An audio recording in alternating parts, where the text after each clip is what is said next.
Oke, baik. Assalamualaikum warahmatullahi wabarakatuh. Selamat pagi. Ya, alhamdulillah hari ini kita dapat bertemu dalam mata kuliah aplikasi komputer. Walaupun secara virtual, tapi tidak mengurangi esensi dari kita mendapatkan ilmu. Perkenalkan, nama saya Meti. Oke, kita lanjutkan saja. Kita awali dengan kontrak perkuliahan. Nah, di dalam perkuliahan saya, untuk Anda memperoleh nilai akhir nantinya yang akan diperoleh, yang akan tercantum di dalam kartu hasil studi itu terdiri dari 2 kali partisipasi ditambah 2 kali tugas ditambah 3 kali UTS ditambah 3 kali UAS, kemudian dibagi 10 nilai akhir. Nah, jika nilai akhir Anda 100 atau lebih besar dari 80, maka Anda akan memperoleh nilai A. Nah, nilai B itu berarti mulai dari 80 sampai lebih besar 70, itu akan dapat nilai B. Nah, harapannya Anda akan memperoleh nilai A dan B. Jadi untuk nilai C 70 ke bawah itu otomatis jadi C, kemudian ada D, ada E. Ya, jangan sampai ya. Nah, kemudian untuk nilai partisipasi. Nah, di sini nilai partisipasi ini 14 kali pertemuan ini, jika kehadiran Anda 100%, maka dapat tambahan 10 poin dari saya. Kemudian maksimal ketidakhadiran adalah 2 kali. 2 kali ini tanpa keterangan. Maka kalau misalkan 2 kali tidak hadir, nah nilai UTS dan nilai UASnya akan saya pending. Kemudian aktif mengikuti kegiatan perkuliahan. Nah, aktif mengikuti kegiatan perkuliahan setiap pertemuan itu akan dapat bonus 5 poin. Nah, untuk yang poin kedua adalah nilai tugas. Nah, nilai tugas ini ada tugas kelompok dan tugas mandiri. Tugas kelompok ini nanti dibentuk kelompok terdiri dari 4 orang. Nanti akan saya berikan tugas di dalam pertemuan 14 kali ini. Nanti tugas kelompoknya ada 2 di luar UTS dan UAS. Nah, kemudian tugas mandiri ini ada 6 kali. Ini pemahaman materi saja dari saya. Jadi mengetahui sampai sejauh mana Anda memahami materi yang telah saya jelaskan. Kemudian UTS dan UAS. Tugas kelompok dalam UTS ini membuat sebuah video materi pembelajaran. Nah, materi pembelajaran ini dikumpulkan H-2 sebelum UTS. Nah, misalkan UTS-nya itu di hari Rabu. Nah, Senin itu batas maksimal pengumpulan H-2. Nah, Bu, bagaimana jika saya mengumpulkan seminggu sebelum UTS? Monggo, silakan. Seminggu sebelum UTS itu diperkenankan. Begitu juga UAS. Jadi nanti jadwal di-sharekan oleh prodi. Nah, itu disesuaikan dengan jadwal tersebut. Oke, baiklah. Kita lanjutkan ke materi pertama. Materi pertama adalah dasar komputer. Nah, mungkin sudah banyak yang mengetahui tentang komputer ya. Tujuan pembelajaran kali ini di pertemuan pertama ini adalah pengertian komputer dan elemen penyusun sistem komputer. Nah, apa itu komputer?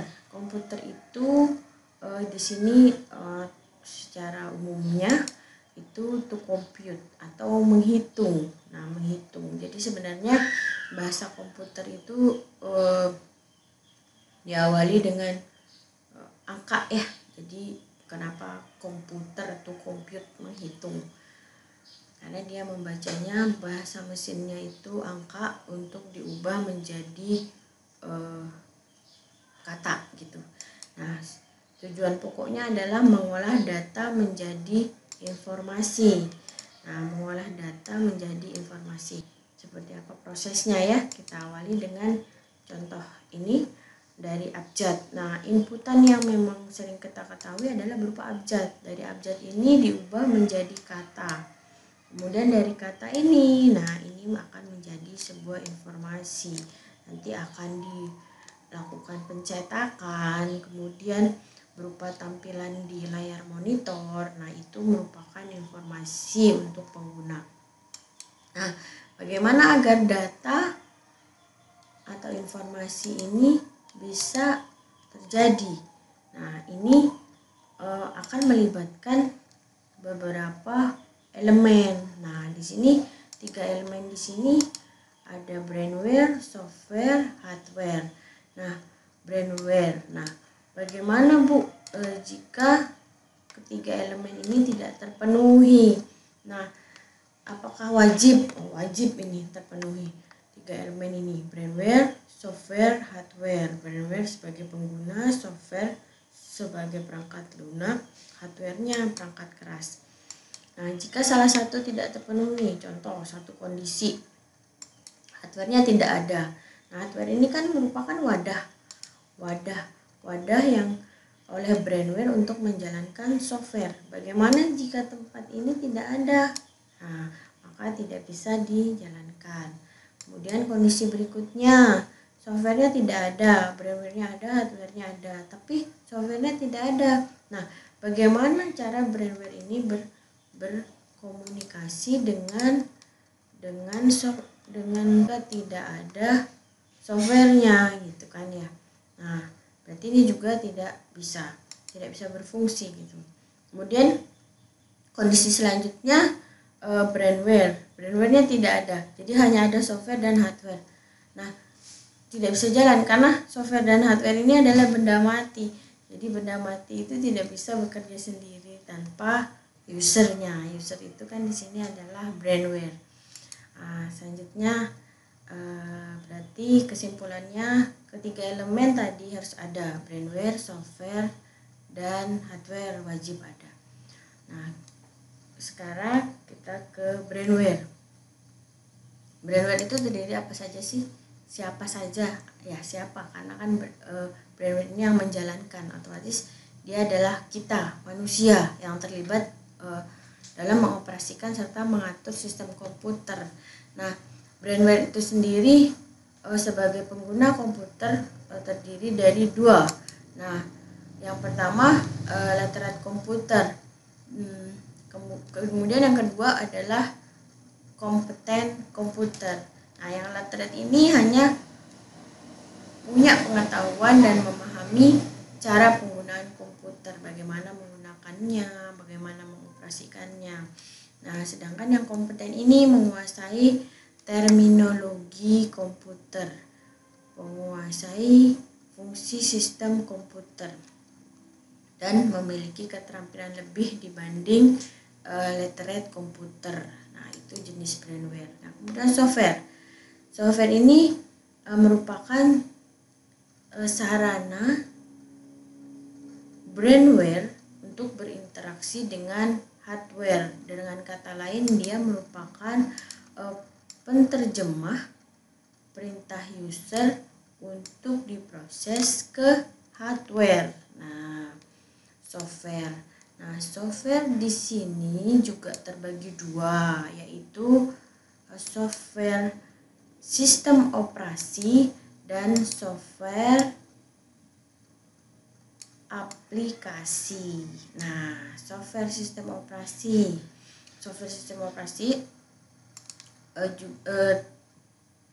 merupakan sekumpulan program yang ditulis untuk melayani program-program lain. Nah, di sini sistem operasi itu Windows umum digunakan. Ini logonya Apple apa ya, Kroa ya.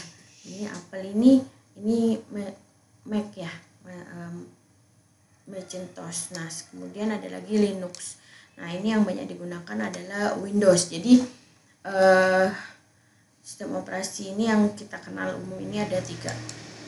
Kemudian software aplikasi. Nah, software aplikasi setelah sistem operasi ini kita install, kita aplikasikan di dalam hardware, maka kita baru bisa menjalankan software aplikasi, baru bisa menginstal atau memasukkan software aplikasi itu ke dalam hardware. Nah, di sini sistem operasi ini wajib. Jadi tanpa sistem operasi, seluruh software aplikasi ini tidak dapat diinstal ke dalam hardware. Nah, di sini sedikit contoh ya, ada graphic design. Graphic design itu seperti contohnya Corel Draw, terus antivirus itu ada yang umum dikenal Smartdav, Kaspersky itu salah satu contoh software aplikasi. Kemudian business and office application. Business and office application ini seperti Office yang umum digunakan. Nah, saat ini yang Office terakhir itu di 2019, Office aplikasi Office. Nah, kemudian development tools. Nah, banyak software aplikasi. Nah, jadi di sini setelah dari mata kuliah saya, harapannya adalah Anda paham software yang ada di dalam komputer. Ada perbedaan antara sistem operasi dengan software aplikasi gitu. Jadi hardware itu baru bisa berfungsi jika sistem operasinya diinstalkan ya, sebelum software aplikasi. Oke, selanjutnya untuk hardware. Nah, di sini hardware ini setelah ada tadi brandware, software, hardware. Nah, hardware ini peralatan pada sistem komputer secara fisik yang dapat dilihat atau dipegang atau dijamah ya. Kemudian software dioperasikan ke dalam hardware. Nah, software tadi, software sistem operasi maupun software aplikasi itu dioperasikannya di dalam hardware. Nah, di sini jenis-jenis hardware-nya adalah ada input device, ada proses, storage, dan output. Nah, input device ini sendiri ada beberapa macam. Yang umum kita kenal adalah input device. Input device itu untuk memasukkan data ke dalam memori utama komputer. Nah, yang pertama keyboard. Nah, sudah paham ya, keyboard itu untuk mengetikkan tombol-tombol yang ada pada keyboard. Nah, ini data kita masukkan, kita inputkan ke dalam memorinya komputer ya, untuk berubah dia menjadi sebuah informasi. Kemudian mouse. Nah, mouse ini memindahkan pointer dan memiliki jenis operasi yang akan dilakukan di komputer. Jadi kita tinggal klik and drag ya. Klik bisa ditarik, klik and drag. Kemudian ada lagi scanner, membaca sebuah dokumen baik gambar maupun teks yang akan disimpan secara digital. Jadi teks ini akan masuk ke dalam memori komputer dengan bantuan scanner. Bisa berupa foto Anda scan, kemudian ijazah dan semua itu di scan di scanner ini. Nanti dia akan berupa gambar yang akan tampil di layar komputer. Nah, kemudian ini kita lanjutkan dengan proses device. Tadi kan ada input, kemudian proses, apalagi tadi storage, output ya. Input, proses, storage, output. Oke, terdiri 4 jenis hardware. Ada input, proses, storage, output. Nah, untuk input tadi saya ulang, keyboard, kemudian mouse, kemudian ada scanner untuk inputannya. Kemudian untuk prosesnya di sini ada CPU. Nah, CPU. Bu, kalau laptop bagaimana? Nah, laptop itu di CPU-nya ya ada di bawah keyboardnya. Jadi di situ terdiri dari proses device ini tempat memproses data yang sudah diinputkan untuk mendapatkan output berupa informasi atau data dalam format yang diinginkan oleh pengguna. Itu bisa CPU ya, kemudian dari laptop CPU-nya ada di dalam laptopnya, dan sekarang juga ada desktop yang tidak ada CPU-nya, jadi berupa tampilan monitor dia tetapi semuanya ada di dalamnya, hard disknya ada di dalam, terus memorinya ada di tampilan CPU-nya itu, di tampilan monitornya tersebut. Kemudian saya lanjutkan output device. Nah, output device ini menampilkan hasil dari proses data sesuai input yang diberikan. Nah, hasil pengolahan data dapat berupa teks, gambar, maupun suara. Nah, output device ini terdiri dari monitor. Nah, monitor ini untuk menampilkan hasil pemrosesan data dari proses device tadi gitu. Jadi dari CPU tadi dia akan ditampilkan di monitor. Kemudian ada lagi printer untuk mencetak ya. Kemudian ada lagi speaker untuk penghasil suara.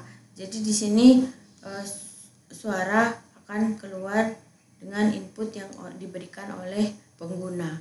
Selanjutnya storage. Nah, jadi tadi sudah ada input, proses, output, kemudian storage.